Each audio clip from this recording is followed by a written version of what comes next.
RJ, as we kick off this Emerald City Hockey post game live, you and I always joke. We talk about the movable object hitting the stoppable force and all of these kinds of things. Today was a real example of a team that can only come back in games against a team that can only blow leads in a game. And I guess we probably shouldn't be surprised, right, that the Kraken find themselves after the first period down 2-0 to Buffalo. They tie the game in the second period, and then they come out in the third period and they end up scoring 3 goals in 2.5 minutes, and just that's it. Right. The result was exactly what you would predict in this one. The Kraken come out with an absolutely lifeless start to this game. I think shot attempts were 29-2 after the first period in Buffalo's favor. They go up 2-0. Three. They had 3. At 5-on-5, did they shot attempts? Okay. Yeah, okay. I was doing a different stat. Not but anyway, 5-on-5, but yeah. Anyway, it was bad any way you slice it. Yeah. But then, of course, the Kraken wake up as they like to do later in games. The Buffalo Sabres blow a lead as they like to do, it seems, later in games. I mean, even the go-ahead goal was a Sabres player just putting the puck into his own net. This really did feel like the Sabres losing one rather than the Kraken winning one. I still think there were some positive things to take out of what the Kraken did, but you know what? I've said this so many times this season, you face a team this bad and you don't have to play a full 60. That's true, and this was another example of it. And yeah, it's another example of also the Kraken just kind of finding themselves, and look, they're in this spot where they are better than the truly awful teams in this league, but yes, but not much better, not better than many others. There's lots of interesting stuff to go over. I already got a couple of super chats, but I want to start by thanking our wonderful sponsor, Queen Anne Beer Hall, for sponsoring this. Now that I'm back in Seattle, you're obviously still down in the Bay Area from the wedding last night. Congrats again. It was wonderful. Had a great time. But now that I'm back in Seattle, I was like, RJ, it's the new year. It's 2025. We got to schedule some sort of watch party at the beer hall. So I'm going to be working on dates for that. And one of the things I think I'm going to do is, I don't know that everybody knows this, but Queen Anne Beer Hall, dog friendly. Assuming your dog's well behaved, it's dog friendly. And so I'm going to take Afro over there soon so that I can get her used to the place. And then pretty soon, hopefully we can have a watch party at the beer hall and Afro can be there. That would be awesome. I've been looking forward to that. I know it's been kind of put on the back burner. My fault with the wedding stuff. But yeah, now that is over, eager to get a watch party with everyone. That's like our favorite thing to do. So can't wait. Yeah, definitely. All right. So first super chat here from B. It would have been so funny if the Kraken's first ever Gordie Howe hat trick came from Oliver Bjorkstrand, because no one would have predicted that. You could have gotten the longest odds on that, RJ. I'm talking like plus 3,000. I know. It's crazy, the odds you could get on that. Although Oliver Bjorkstrand, apparently I forget if it was Allison or somebody else who posted, as the sun is right in my face. There we go. It was Allison Lucan, yeah. Yeah, posted that it would not be his first Gordie Howe hat trick of his career, which surprising for Oliver Bjorkstrand. But you know what? I want to say credit to Bjorky for stepping up and answering the bell. Man, this lighting situation could not be worse. For stepping up and answering the bell, because Gilbert had 2 inches and 41 pounds on him. I looked up the weight and the height on that, but Gilbert didn't like the hit, and Bjorkstrand stood up there and fought. That, of course, has the goal there that I was basically the Sabres player putting it into his own net, but it's throwing the puck on net and winning a battle in front. I keep waiting for this first Gordie Howe hat trick. I really want to see it. Somebody's got to step up at some point, right? I was going to say, as we find ourselves kind of in this spot of the season where we know the playoffs are a long shot and maybe this team is not going to win these battles for draft position, we'll say, as this game kind of was. That is one of the things that we can kind of look for, root for, hope for down the stretch, just to give us a little bit of something this year. But yeah, Oliver Bjorkstrand, credit to him, stood in there, did the fight, right? Was willing to go when the other guy wanted to go. Yeah, it was a mismatch. For sure. It was a heavy mismatch. He hung in there about as well as you could hope. So Yep. No, it was all good. Next super chat here from Light. I think I hate this team, lol. And I can see where Light's coming from, right? This is a team that obviously has struggled. They've not put themselves in the spot that they wanted to be in, that we've wanted them to be in, that fans everywhere want them to be in. And then you start kind of finally resetting expectations, as we've been talking about, and you start looking at, okay, well, look, if we're going to be this bad, let's kind of be this bad. Let's look at a top 5 pick. Let's try to do something like that. Here's a chance where you can really kind of put yourself ahead of the Sabres in the draft order, we'll call it. And you just don't. Yeah, I mean, this is one that could, at the end of the season, end up having major draft position ramifications if you do want to look at it that way. And I share the sentiment at times watching this game. And especially, look, if they came out and played a full 60 and looked fantastic, I wouldn't be mad at it at all. But they didn't even play that great of a game, and the start was so bad that, I don't know. At least, but if they can work toward the full 60, I'll always be happy with a win if they give an effort I feel is worthy of a win against most teams. Yeah, no, I'm with you there. That's really all I want. And then nice big super chat here from Michael. RJ, congratulations. This is a wedding gift for you guys. So there you go. Thank you so much. Really appreciate that, Michael. And yeah, I'm in the car right now. Actually, here we'll introduce my wife, Kat. Say hi, Kat. She's driving, so don't pay too much attention. Yeah, she'll just glance over. But we really appreciate the wedding gift there from you, Michael, and the congratulations. Yeah, I think Kat gave a thumbs up. So I'm trying to hold this sweater up to just block the sun. Yeah, there we go. Good start to married life here for you in the post game live from the car. But that is fun. That's fun. Oh, and everyone can say hi to my college roommate Eric here in the back too. He's we're all going down to San Jose to do a little get together with some friends. Nice. Kraken fan here with the super chat. I wish they'd stop chasing leads and come to play on time. I mean, so does everybody. I'm sure if you ask the coaching staff, that would be one of the things at the top of their list. At least we're starting to get some sort of consistency from this group, RJ, right? I mean, we've wanted consistency from them really throughout a lot of this season. They are starting to give us consistency, and that is first period's going to be really ugly, but as long as you don't let it get too bad, you're going to give yourself a chance for the final 40. And then certainly in the last 20 or even 10 minutes of the game, this team might really show up and play some really good looking hockey. It's true. I mean, you can call it consistently inconsistent if you want, because it's really a form of inconsistent play, but they're doing it in the same way, in the same manner, at least, that it's predictable. The results so at least kind we of kind of have that. The results are kind of the same, yeah. I mean, there's a reason. Like, I went on the Locked On Devils podcast before the Devils game, and I was telling Trey, the host, right? He asked, are the Devils going to win? I said, if they can hold a third period lead, they're going to win. If they can hold on to a lead, and that's kind of how we feel about it, right? So at least there is that. I don't know. Look, they're finding their game later in games. If they can just kind of bottle it and bring it for a full 60 minutes, great. I'm not really convinced that they can, but it gives us something at least to see and enjoy. It does. And again, just the fact that we do see stretches of hockey from this group, whether it is 5-10 minutes late in the game, the whole third period, or even out in this one for really the final 40 minutes of the game. It's nice to know that they are capable of it, right? Like, it is good to see, because when you see it, it's a lot of the stuff that we've wanted to see, or that we wanted to see from last year's squad.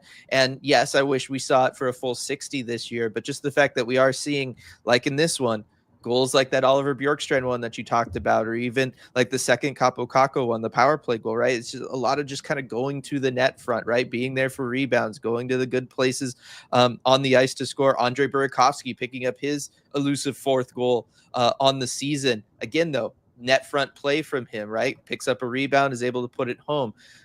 It's nice when we get to see that kind of play from this group. When we get to see them play the game the right way, the way that their coaches want them to play, the way that we want them to play, and they get the results from it. And it's just unfortunate that it takes kind of so long in between stretches of them playing that way. Right. And I'm glad you brought up Burakovsky, because I thought this was his best game of the season, and especially just from a habits perspective, right? The two things that were huge were going to the net, having that net front presence. He gets rewarded on that goal. And then the shooting mentality, too, on the Bjorkstrand goal, where Burakovsky has an opportunity. Look, it's a low-angle shot. You know, you're not going to really score from there very often, right? But he puts the puck on net, and he ends up getting rewarded with, I don't know if he ended up getting an assist on that, but the Kraken scored. And like those habits, I just hope we see them from him in flashes. but I really hope that getting rewarded here, he learns the lesson, right? He's able to internalize it. And even before that, too, on the power play, I think he drove the net, right? He had the puck wide and drove it directly to the goal. And I mean, he took a little contact there, and I know that could kind of be scary, but that's great. You're going to score on some of those. So I just hope he keeps this up.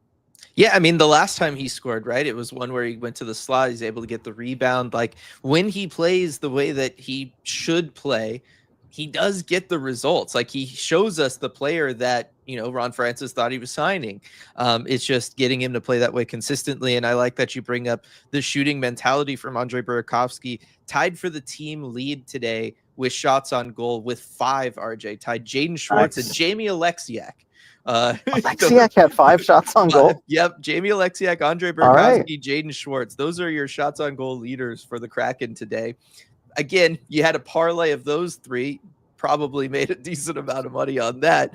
But it was a great game from Andre Burakovsky for sure. Schultz with the next super chat. It was a good win, yes, but unless we get a long winning streak out of it, it's just a win against a bad team. Extend Kako now. So we'll start with the first part there, RJ. And yes, it is one where you just kind of beat one of the other bottom 5 teams in the league. It doesn't do too much for you. Yes, it's 2 points in the standings. Arguably, it hurts you more than it's really going to help you in the long stretch. I'm dubious about this team putting together a longer win streak. I know that's obviously what like the Kraken Hockey Network's trying to sell and all of that kind of stuff. But it's just one of those, like, until we really see it from this group, it's hard to buy.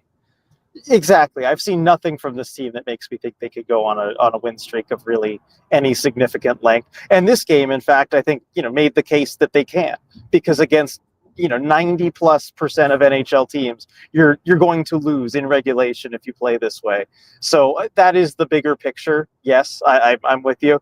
And then on the Kako thing, look, what I'm seeing from, what is it, like 7 points in 10 games? From him. I mean, they're getting the production. I do wonder at what point you might think he's an RFA, so you can let it go for a while and see what you have. And I think that's probably the way they're going to do it. But at what point do you think, maybe we can kind of try and lock in a price here? Yeah, it's going to be really interesting. I guess it would also depend on what he wants to do, right? I mean, like that would be part of it. Maybe he's not somebody who wants to negotiate in season, or he really wants to kind of go all the way with it, just kind of see how he plays out the rest of this year. But like you said, 7 points in 10 games. He's going to have 3 goals in those 10 games. He only had 4 goals in 30 games with the Rangers, averaging almost 3 minutes more per night playing with the Kraken than he was with the New York Rangers. Obviously, the fit has been good. The fact that he can play in the top 6 here, he can play with the Matty Beniers, all of that kind of stuff. He fits the need of what the Kraken needed, of a power forward, somebody who can go to the net front. He's able to keep some of the heat off Jaden Schwartz in the net front area because he's another body there. Like everything about it has been great. I definitely think the Kraken will extend him. I think that was the idea in trading for him in the first place was, yes, we're not just going to trade for a net front presence. We want to also trade for a young guy who probably has some skill that we can unlock and we can put him in a better spot. And he's young and he can join our core and be part of our group moving forward. It's going to be really interesting though, what sort of term and dollar figure it ends up being, just because I got to think, Kaapo Kakko might be interested in a bridge deal, or, I would be interested in a bridge deal, but it's very possible that also just because of the way everything's kind of gone for him his whole career so far, you might be able to lock him up, just give him some long-term security without a huge price tag. And he might take it, just because I'm sure there's been a lot of times where he's questioned whether or not that was ever going to be on the table for him. Right. I do wonder if he would consider one of those kind of longer term, low money deals. They're pretty rare in the NHL, but some guys they don't mind doing that. I mean, one former Kraken, Kalle Järnkrok, did that with Nashville when he was pretty young. I think it was a 6-year deal at $2 million per, which again is just kind of wild from a, I guess betting against yourself standpoint. I know people described it as that, but maybe Kakko would be interested in that. Who knows? Yeah, you never know. I mean, obviously we said Jared McCann kind of do it, right? Like I could see maybe something like that, like a 6x5. Who knows? Tammy, I don't like that number, but okay. Yeah, I know. I don't like the middle class contracts, but he's already like almost outproducing some of the other guys on this group. In 10 games, I gotcha. He's got close to the same level of production. Tammy, Gordie Howe hat trick is going to be Capo Caco. I do think Capo Caco, I mean, I don't think of him as a big guy who gets into fights, but I do feel like he plays that style. And certainly if he's going to be playing on the top line, he's going to have plenty of opportunities to score goals, pick up assists in games. And yeah, he's not going to be one to run away from a fight either. Right. He's always around those things, and he's been willing to get in guys' faces, right, to defend teammates. And so it's one of those where it's just going to take – I really think the way that it's going to happen is that there's going to be a player that has a goal and an assist, and then they'll cap it off with the fight. I think that's the way it'll ultimately happen, as opposed to, like, Bjorkstrand. If it was today, it would have been an assist to close it out. I still think it's going to be that direction. Yeah, I'm going on hockey fights just to see if Capo Caco has any, and the search function is not working, so I'd have to sort through these, and I don't think I'm going to be able to do that right now okay. while running. Oh, there he is. It doesn't look like any. Huh. Unless the website's just not loading, it does not look like any fights for Capo Caco in the National Hockey League, which is a little hard to believe. Yeah, I mean, he's not. I don't think of him as a fighter, but you generally just be playing the league long enough, you get into something. Yeah, no. So interesting thing there. Moving on over into chat, Jamin. You hear about how bad Buffalo has it, and then you see how bad it is. It's unreal. I'm like outside of the Kraken, RJ. Yes, we see the ring there. Very subtle, RJ. Sorry. So I got married yesterday. We've talked about it with the Seattle Kraken this year, RJ, but boy, talk about a team that does not want momentum. This Buffalo Sabres group, just here. Oh, you're going to try to build some momentum here. Let's do everything in our power to make that easier for you. It's crazy. I'm sorry. Were you reading Jamin's comment? Yeah. Oh yeah. There it is. I know it's crazy when you just see how bad. I don't know.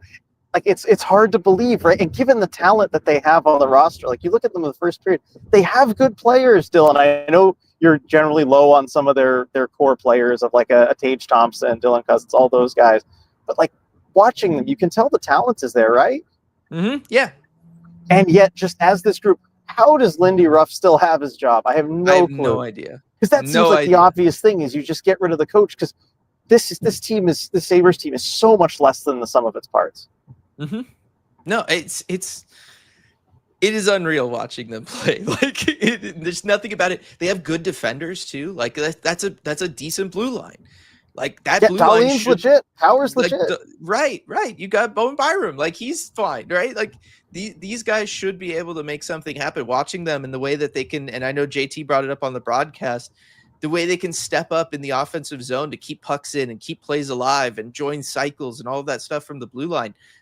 That should work in today's NHL. Like there's kind of zero excuse for them to be as bad as they are. I'm with you. Lindy Ruff still being there it makes zero sense to me. I don't even know. I question why they hired him for this year anyway. I guess unless at this point, if you are just going for a top draft pick, he's probably going to help with that. Yeah, but it's just I would worry about upsetting the young kids and other players in there. I mean, you worry about guys maybe wanting out of that situation. I wouldn't want to risk that for Lindy Ruff. No, definitely not. Yeah, and you saw the frustration from Buffalo at the end too. Those young guys don't seem happy. No, they don't, and I totally understand that. B, I wish we didn't have to have comeback wins so often, but man, does it feel good when they get it done. The Kraken, RJ, leading the league in multi-goal comebacks this season. Add another one today. I mean, we're leading the league in something, and it's not even something bad.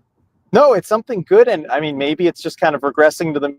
Right after last year, they had 0 multi-goal comebacks all season, which I don't know how you do that over an 82-game stretch, especially when you trail as often as the Kraken did, right? It felt like they were due for some better results there, but it just feels like they've gotten all too comfortable in that situation. You never want to be – look, it's good to be – when you are already trailing, it's good to feel comfortable there. but you never want to just have a general comfort of a game like that where you get yourself into that hole. No, you do not. Let's see, Joel, that's Kraken hockey, baby. Yes, it is. It is certainly Very year much so. 4 Kraken hockey, baby. Bryce asking, what on earth happened in that locker room? They listened to the coaches. That would be my first thought. Like, Yeah. that's a lot of what it looks like to me. And then Lindsay Kraken playing with the consistency of a mystery casserole. Good Lord, can't get away with that against better teams. No, they can't. And it's going to be really interesting tomorrow, RJ, against a Red Wings team that was struggling for a long time. Hired your boy, Todd McClellan, and I think they've won 6 straight. Yeah, I mean, we figured that he might turn things around, at least in the regular season. I think they did probably need another voice. I'm sure they've been playing better hockey of late. It's going to be a step up from this Sabres team, right? And so, yeah, I mean, I don't know. I should get to watch some of that game, but hopefully they're going to need better. They're going to need a better effort because I think the way the Red Wings are playing right now, you can't get off the hook this easily. Yeah, I agree. You have been dubbed CarJ by RJ, Lindsay, I by love the that. way, and everybody seems to be going with it there. Aaron, Nice. let's hear it for Bjorkstrand's fight and Dahlin's headshot on Tanev for getting this team back into it. I think that those things contributed, RJ. I think some of it is just kind of, like I said, the natural forces of one team wanting to come back from deficits and the other team not wanting to hold leads. But I do want to talk about the Dahlin headshot on Tanev there, because it did feel like a missed call from the refs. I'm kind of surprised. They must just not have seen it for them not to kind of give it the major and then go and review it, because it kind of felt like that's the situation for it. Even if you review it down to the 2 minutes, which I could understand doing, it just kind of felt like that should have been the process there for me.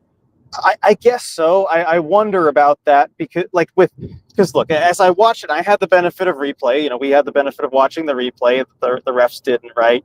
Yeah. I'm curious what you think about the hit itself, because I thought that there was no real ill intent from Dahlin there, and that if you're watching him, he kind of clearly reaches for the puck, and that's what he's trying to do. And he realizes he's going to make contact with Tanev, and then kind of braces himself at the last second. He doesn't flare the elbow out. He keeps the shoulder there, but he does make contact with Tanev's head. And that is a penalty, because you have to make sure that you don't make principal point of contact with the other guy's head.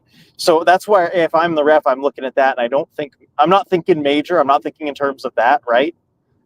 Especially, I mean, I hate to say it, but especially since Tanev gets right back up too, which I don't think that should influence things, but we know it does. Yeah. So that's kind of how I saw it, but it should have been a minor for, I don't know. Well, right. I mean, what do you call the penalty as?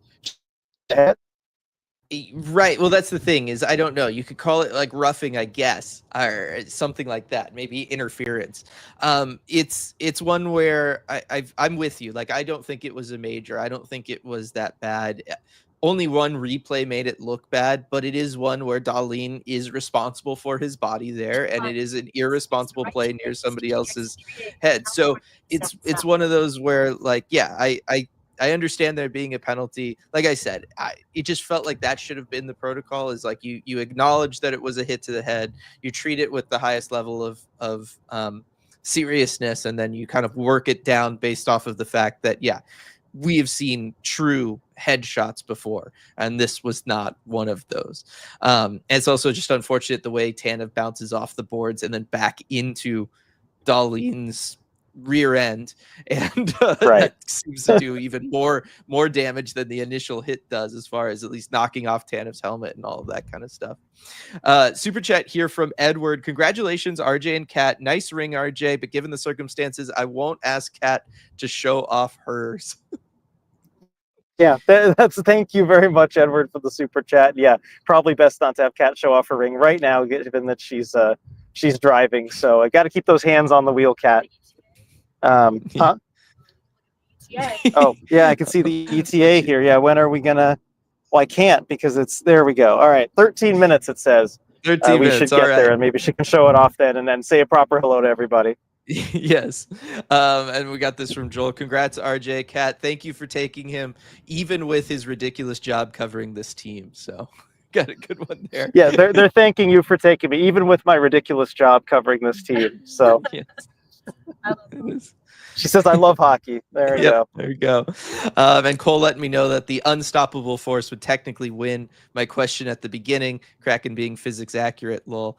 Appreciate that, Cole. I really do. Let's see. Milo, I don't know if we deserve that one after that first period, but you know what? I'll take it. Joey Masterclass. And I know there's been some other people in chat talking about Joey Decord, RJ. I don't know what it is. It's just Joey Decord can play, well, keep the team in it, all of that kind of good stuff. It feels like Gru can play that same way, but just the vibes around the two of them are just completely different. And it's not even just like, oh, one guy is the guy picking up wins, Joey in this case, and Gru gets all of the losses. Just watching it, like there's just like a level of confidence watching Joey Decord and what he's able to do out there, RJ, even though functionally it's largely the same as to at least what Grubauer was doing recently. Well said. Things just feel more under control when Joey's in net. And it's not really entirely anything that he's doing or Grubauer is not doing. It just feels like that way in the game. And maybe, part of that is the opponents that they face, or I don't know. But Joey was fantastic in this one. I think that needs to be talked about because he was awesome. And first of all, the goals against, the fact it was only 2-0 after the first period was huge. It could have been a lot worse had Joey not been on his game. And then later in the game, he just stopped everything, and including some very good chances for Buffalo. And so it's good to see him play this well after coming back from the injury, because that's what I was concerned about, right? Is he had missed some time with the injury. You never know how a player is going to bounce back from something like that. And to see he comes back at the very peak of his game, love to see it. Yeah, he was doing everything that he, could do in this one. He played great angles. I like the way he challenged shooters, always playing up at the top of his crease, all that good stuff. Makes 33 saves on 35 shots. And, the early game stuff that goes against him, just like with a lot of those games with Grubauer, right? I'm not going to say that that's on the goalie. Like that's the team in front of you just not showing up. So yeah, Joey looks back and just definitely looks, like I said, there's just a confidence there. Laura, plot twist, Bjorkstrand taught the Dundertaker everything he knows. That would be a heck of a twist. For sure, especially a couple guys that are usually the most undersized guy in a fight. I don't think they really fight anyone smaller or lighter than them. Yep. Elbel, my brain is so fried. I forgot cars in the US have the driver's seat on the left and was getting super worried all this time thinking RJ was driving while on video. Nope, would never do that. Would never be responsible enough to do that. Even though I do have this commitment to doing the post game, to making sure we get this in, I would stop short of actually driving. While doing it. I don't know that I'd let you join in anyway. Let's see. Clayton, what a finish. I really hope they keep the second and third period play from this game to tomorrow's game. I'll be there. I hope you have a great time, Clayton. And I hope that they're able to play strong for you in that game against the Red Wings. It would be nice to see them string a couple games of this together. I think it's good. Let's see. Viren, I don't need a win streak at this point, but I will take the occasional hit of fun goals and better vibes and something different to talk about.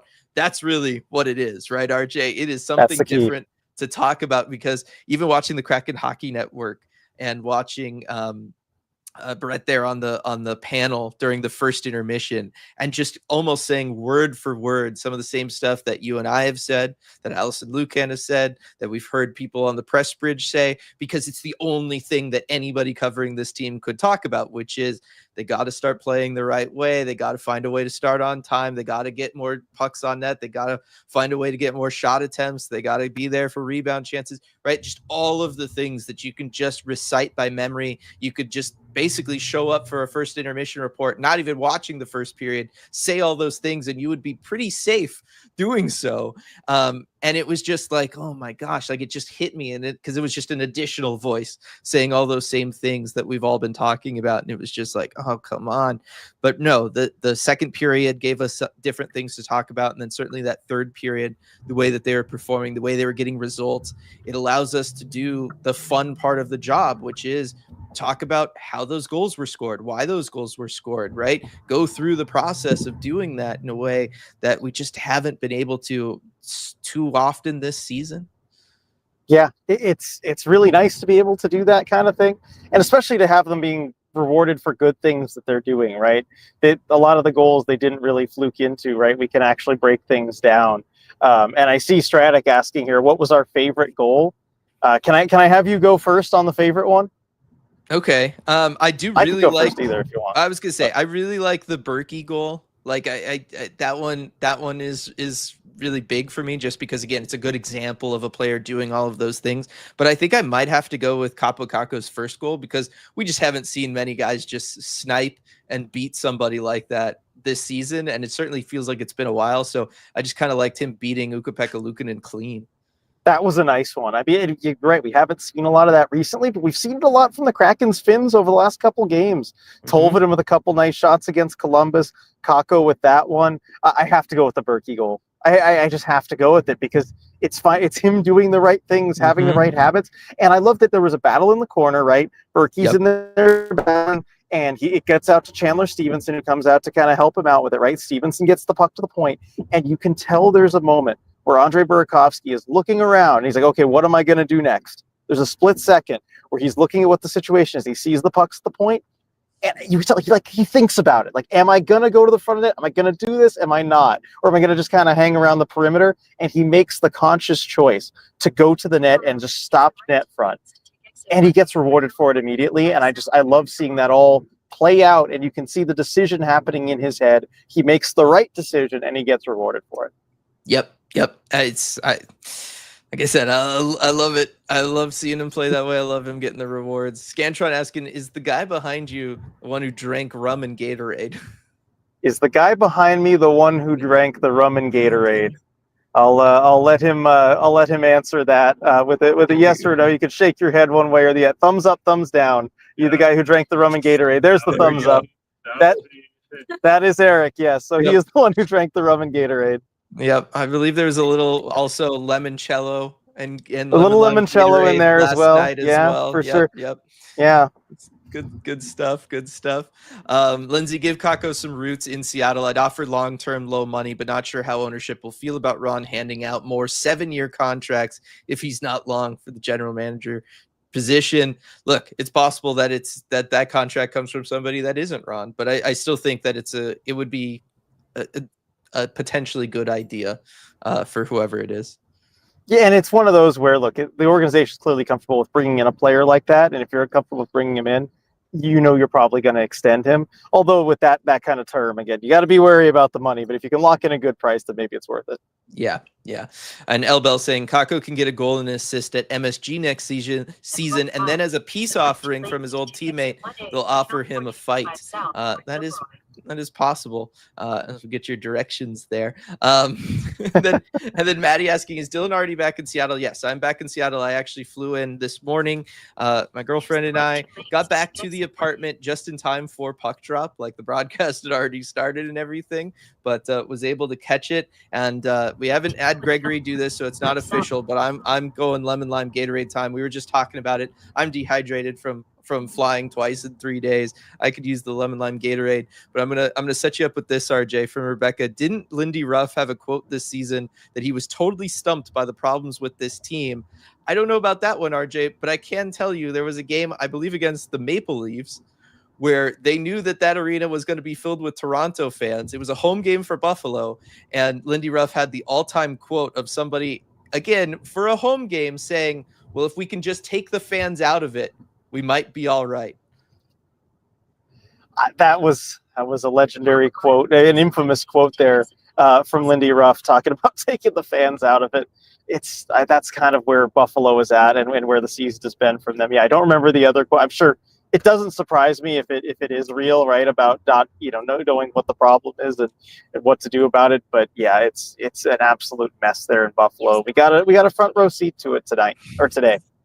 Yeah, it is tough. And Steph saying, I think the Sabres are just still worse than the Kraken. And I agree with that. I do think that the Sabres are worse. I think there is a good team there with the Kraken. Like, they have the pieces. They have a lot of that stuff. And I know Buffalo does too. But I really do. I believe in the Kraken's coaching staff a lot more. I believe in the Kraken's leadership group a lot more. I believe in a lot of things around this Kraken team. And I think they show it in these spurts that they can be a good team, or at least a team that can hang in there and maybe be on the right side of the playoff bubble and stuff. It's just that they just can't be consistent with it. And the bottom line is you have to be consistent when you're playing at the highest level of anything, right? If your job is to be at the highest level of your profession, you probably need to bring consistency. There's not too many of those jobs where you can just kind of phone it in half the time. Like, I feel like that's just pretty standard in sports, maybe even kicks that up even one more notch. Yeah, because there's always another professional on the other side who's trying to take that away from you and isn't going to take that day off. Yeah, yep. Stratic, if Dylan doesn't like 6x5 for Kakko, how about 5x6? That RJ didn't like it. I'm the one who suggested it. Yeah, so if you like it, I don't like either of those, but if you like it, go ahead, I guess. Yep. Let's see. B's favorite goal. Personally, I love the second Kakko one, and the Garth one's the most. I think the Riker Evans one was fun, just to kind of get things going, right? Like, that's kind of sometimes what it takes just to get started, is a goal that didn't really look like it should go in. RJ, not gonna lie, feels like Ukko-Pekka Luukkonen should probably have that one, but it ends up going in. But that's sometimes what you need just to get started, especially in a game where, yeah, you were just struggling for so long just to get shot attempts at all. Exactly, and I like on that one Brandon Montour too, coming in 1 versus 3 going into the zone, right? That's a situation where a lot of guys will just dump that puck in, get to the bench, and let it be, right? But Brandon Montour, I think, look, I think there were some games, especially like the last game, where he was trying to do too much. But I think this is one where you're just trying to do the right amount, right? I'm going to go in there. I'm not going to try and go through 3 guys myself, but I'm going to try and weave in there, and I'm just going to wait for reinforcements and wait for some help. And he's able to successfully do that because he's a really skilled player and he can make that work. And that's kind of what sets the whole goal up. Then the puck eventually goes to the Sabres for a second because he can't hold off 3 guys forever, but they turn it over immediately and they're able to jump on it. Yeah, no, it's a good one, and it's just another one, right? It's Riker Evans, 5 goals now on the season for him. Vince Dunn's got 8. Brandon Montour's got 8. Just the amount of offense that they're able to get from their blue line is, again, it's impressive, right? It's another example of, like, this team has the potential to really be something. They just have to find a way to put it all together there for them. Becca, favorite Selly was definitely when Kakko hugged the ref. People saying, his staff saying that was so good. I'm with Terrible Lotus, though. He did. I missed that. I missed that too. Did you see I missed it too. No, I didn't see that. I was go back and too busy trying to clip it. Awesome. Yeah. That is awesome. And then Ethan, I feel bad for Ukko-Pekka Luukkonen strictly because he has one of the best names I've ever heard. Awesome name. Yep. Love the Finnish names, and his is especially good. I mean, just the fact that in this game, you would have had the opportunity to call Capo Kakko scores on Ukko-Pekka Luukkonen. That's a great call. It's hard to beat that, right? Like, I feel like that's pretty good. And B saying with the offense from the Kraken's blue line, I think the broadcast said they're second in the NHL for goals from the blue line, if I'm remembering right. That does sound right. I mean, like I said, just the fact that I could name half of your starters on the blue line have over 5 or more goals. I don't feel like many teams could say that. No, I don't think so. I mean, the Kraken, I haven't seen yet what the total like team stats are like recently, but they're up there as far as most offense from the blue line. Yeah, and Becca letting us know it was on the second goal from Capo Kakko. That makes sense because I was already clipping the first and trying to do all that. Yeah. I know they were really close together there, and Viren saying yes, that is what they said on the broadcast. So yeah, I mean, again, multi-goal comebacks. You're first in the league, second in the league in production there, in goals from your blue liners. Like, there's some solid stuff here for this group, and they're starting to get there with the depth scoring. RJ, as I'm just looking at the box score, and you see like Capo Kakko's up to 7 goals on the season. Brandon Tanev's up to 8. I know not all of Kakko's were for the Kraken, but still, Bjorkstrand up to 12. Like, they're in some ways they're getting the depth scoring. It's just that they're lacking the high end stuff. Yeah, that's really what it is. The depth has had good moments for this team, but they just don't have a star player. They're in a long search for one, and then the search continues. Now, we did just park, so we are here. We have arrived, so I think I'll need to get going pretty soon. If you don't mind, kind of handling the rest of post game yourself. But I wanted to give Kat the chance to say hi to everybody if she wants to. There she is. There's my wife, Kat. Hi. There we go. Yes, lots of congratulations in here. I did not read all of them because that would have been a lot of post game, but definitely a lot of them. You can go back in and see them all from everybody. Jenna says, "Let's see the ring." All right. There it is. With the engagement ring under it.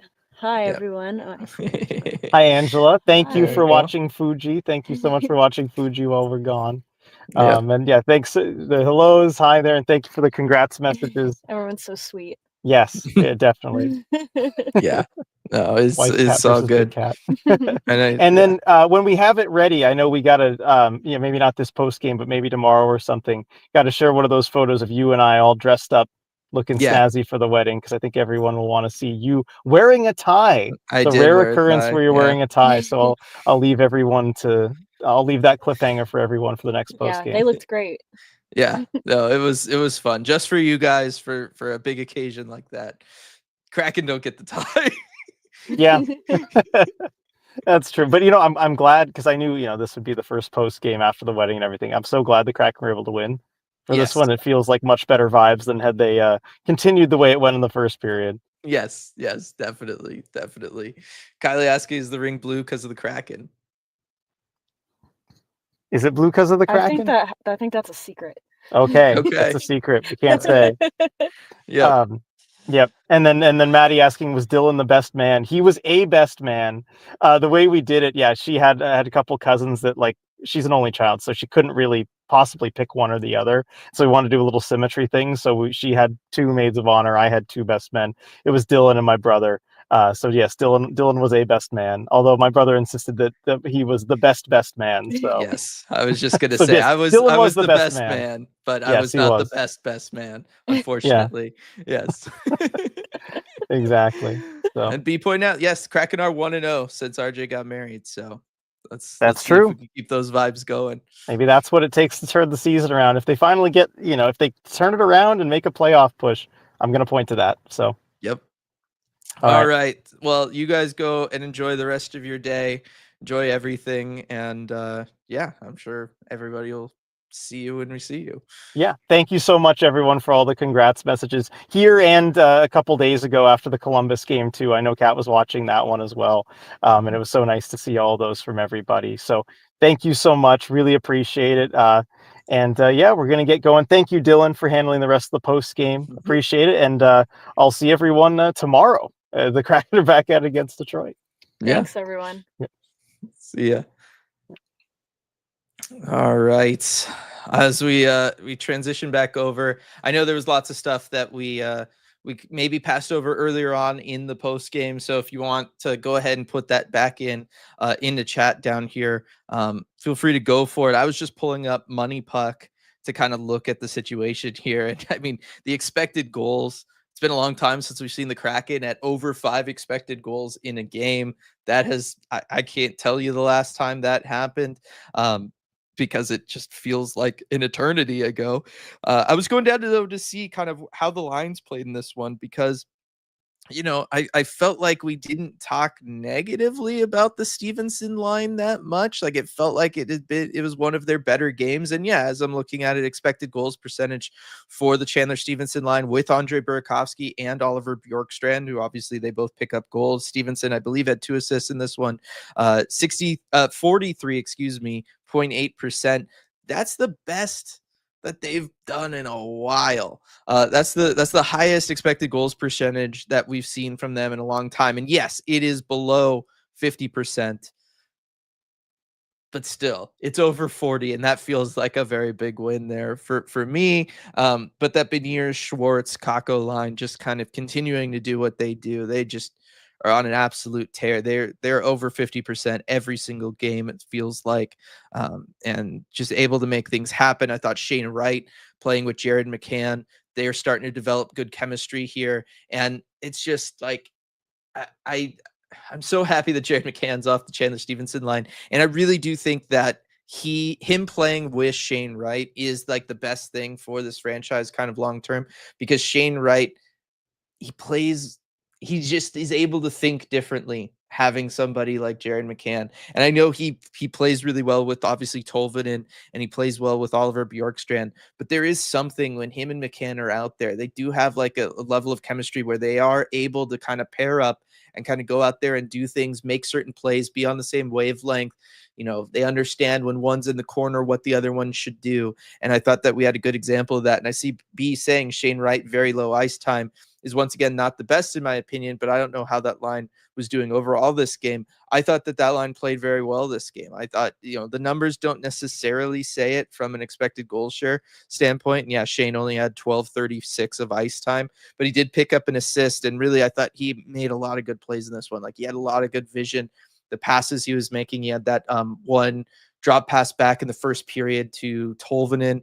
That was a fantastic play. You have him picking up the assist on the it should be the Capo Caco goal. Okay, so he gets the assist on that one. Yeah, that is the one I was thinking of, from the corner there on the power play.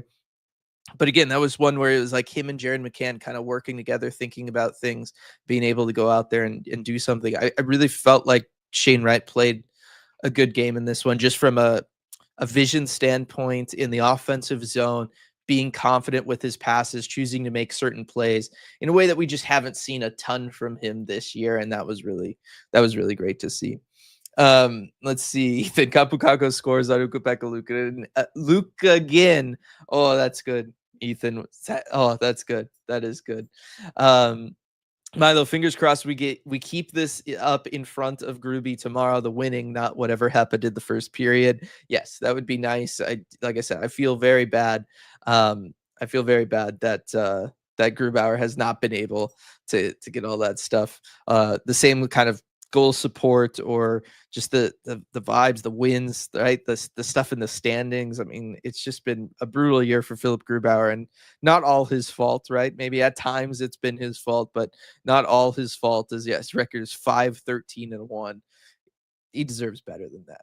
He deserves better than that. Edward, I was so distracted by CarJ and the wedding talk. I just noticed Dylan is sitting down. I hope this is a sign that his back is feeling better.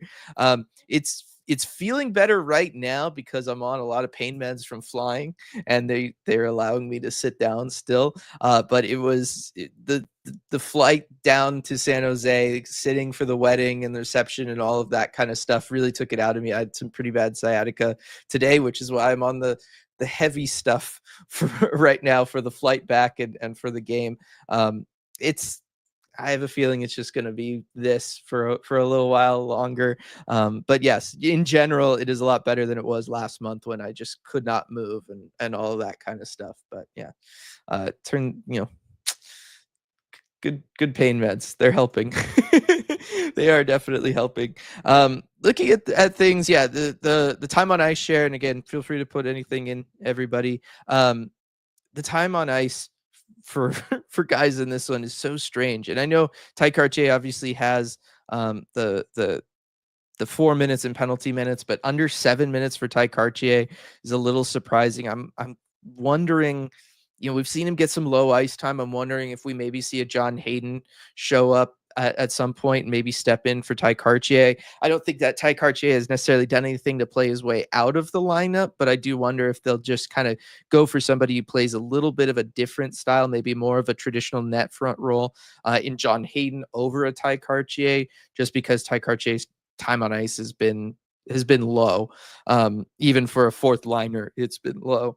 And so I'm just kind of trying to read into things with what we can see here. And it's just still so weird to see Oliver Bjorkstrand with 5 PIMs. That just does not compute for me. Milo, I've noticed the broadcast really has been emphasizing that Gruby has been phenomenal, and it's not like he can score goals too. I wonder if it's because the vitriol he gets sometimes. I definitely think that there is a component of that, Milo. I definitely think that is part of things with it, because it is. I mean, we've been doing it too, right? Like, we've talked about it more than we probably normally would if a goaltender is just kind of playing well or giving their team a chance to win, because it's brutal out there on social media for Philip Grubauer at times, and it is one also where it's not just necessarily maybe some of the stuff that comes from the fan base on social media, but it's also when the national media is going to look at things with this team, right? We know that they're not going to be doing a deep dive all the time into the numbers to see kind of what everything looks like and all of that stuff. And we have already seen this with, I believe it was the Steve Dangle podcast network, that just kind of looked at things and were like, oh, well, the problem for the Kraken is clearly that Philip Grubauer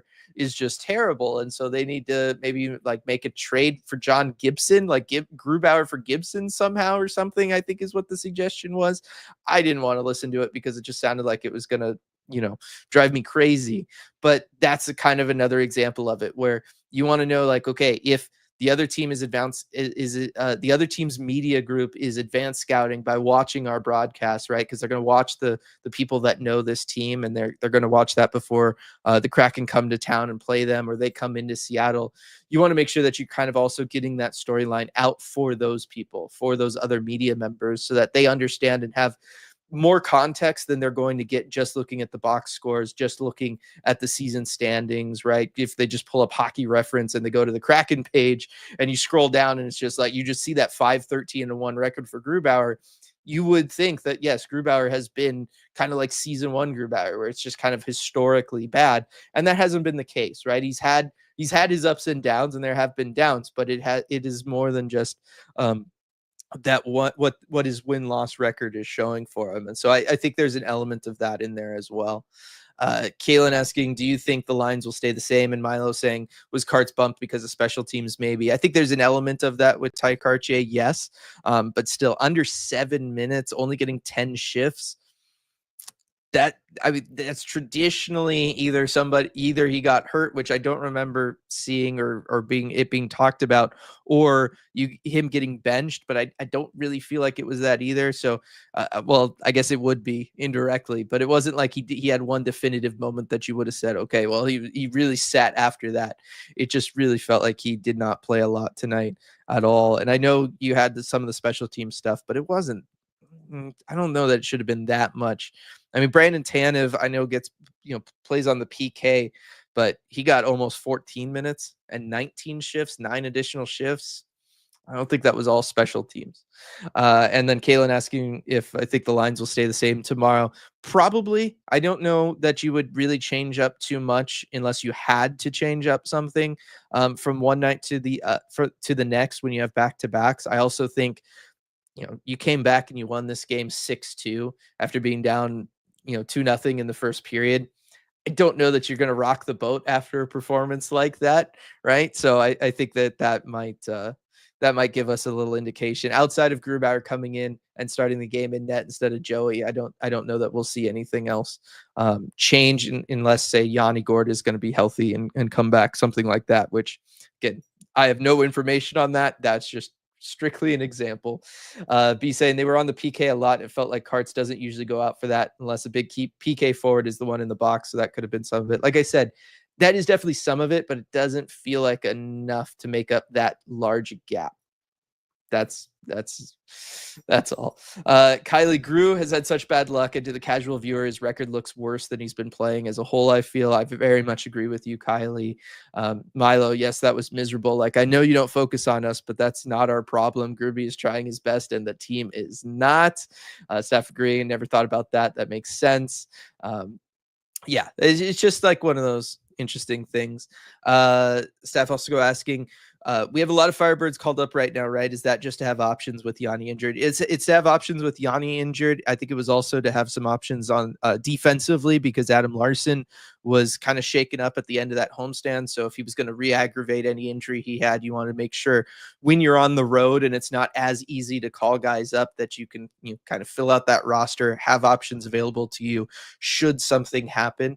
And so that is basically what's going on right now. It is strictly so that the team has as much flexibility as possible while they are cross country and away from their OHL squad, being so close by. And then Milo asking, did Yanni travel with the guys? I don't know. I haven't seen too much. Obviously, this year is it's been tough. There hasn't been a lot of a media presence traveling with the Kraken this year, unfortunately, from just everybody. So I haven't seen too much of that. And obviously we were pretty busy with the whole wedding situation. So I haven't seen anything about whether he is or is not traveling with the team. I can't answer that. I don't know if anybody else has tweeted anything, or if we know. It's possible, like I said, there just hasn't been enough media to kind of be around and poke around enough for us to know whether or not he's there. We'll just, yeah, sorry. I wish I had an answer for you, Milo. And then Byron saying Maddie on the PK today, however briefly. Yes, I'm super, super excited by that. The few times that we have seen it this year, Maddie Beniers out there on the PK. I love it. I think it's something that, needs to happen a lot more. I've been saying it kind of for a while, that I think Matty Beniers needs to be on the penalty kill. The fact that we're in, year 4, really year 3 for him being a full-time NHL player, and that he is not on the penalty kill as a full-time penalty killer, given the way he played in college at Michigan, given the way he played for Team USA at World Junior competitions and U18 tournaments. I mean, he was a monster for the Team USA groups that he was a part of at World Juniors. He was the PK guy. I cannot go back to the scouting reports I did on him back when we first started Emerald City Hockey in 2021. And I've got clips in there of him just kind of single-handedly pressuring on a forecheck while shorthanded and just keeping other teams pinned in their own zone while they're on a power play, just single-handedly against guys that were like two years older than him in some cases, because he was a draft eligible guy. He's just so good on the PK, or at least he has displayed it so much in the past. He's displayed in the past that he has a phenomenal motor. He is one of those guys that can just kind of go forever and do the things that need to get done. We know that he's been able to establish himself as a very good defensive player at the National Hockey League level, and he can do that and make those plays. He needs to play there. He needs to be on the PK. And Jeremy saying Stevens too. I can't recall seeing him there before. And Byron pointing out Stevens has played there some when he's been in the lineup. And yes, he has. And so I don't know if it's just, I just don't know, because we're under a different coaching staff now that still doesn't have Matty Beniers out there. I'm with you, B, right? I'm once again asking the coaching staff to switch Chandler Stevenson off the PK and Matty onto it. I would do that. I don't know if it's a worry of overworking Matty. Again, Matty is your guy. He is your 1C. He just signed the big extension for 7 years, and you gave him all that money. At some point, you can't be worried about overworking him. And it's not like you're overworking him. There are guys in the National Hockey League in his spot that are going to be playing. What's his average ice time? His average ice time is 1750. Nathan McKinnon's playing 5 more minutes than that every game. There are guys that play a lot more than that. I feel like you could tack on an extra minute of PK work a game and bring him close to 19 minutes. You're still under the 20-minute mark. You're still under what a lot of first-line centers are going to be playing in the National Hockey League. I really feel like you could do that with Matty Beniers, and I don't feel like it should affect his game that much. And I don't think that it would be that bad for him. I don't know. And Viren saying faceoffs plus trying to get him to focus on offense. Maybe his faceoffs, he's still at 46.6% this year so far. What was he at last year? It feels like that might be down for him from last year. Yeah, it is. He's down a full percentage point from last year. Last year it was 47.4, so about a whole percentage point there. I don't know. His offensive numbers have sort of rebounded from last year, but they're still not back to his year, his first full year.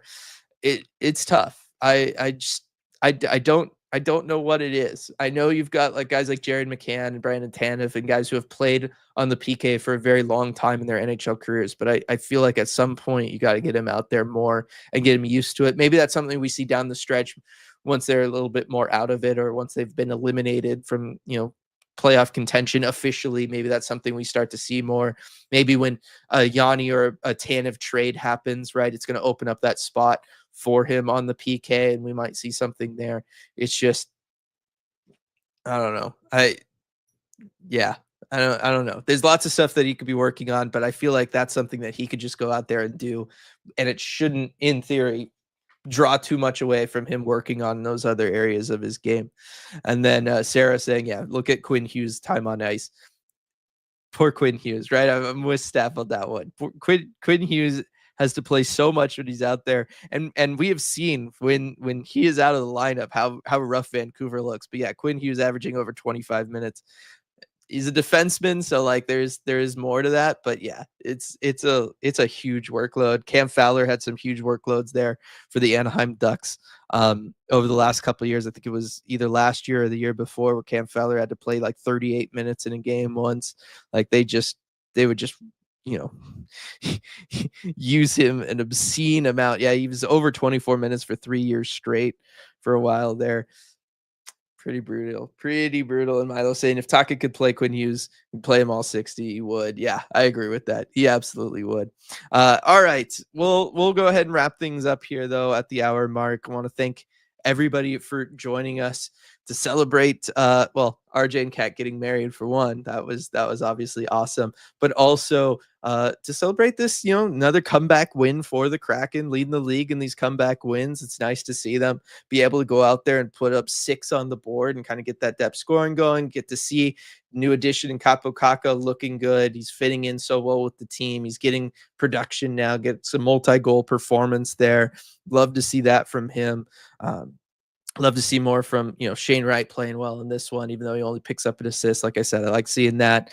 Blue line look good, all that kind of stuff. It's nice to see this every so often, even if you're somebody who's like kind of more so on the tank train and you want the high draft pick and all of that stuff.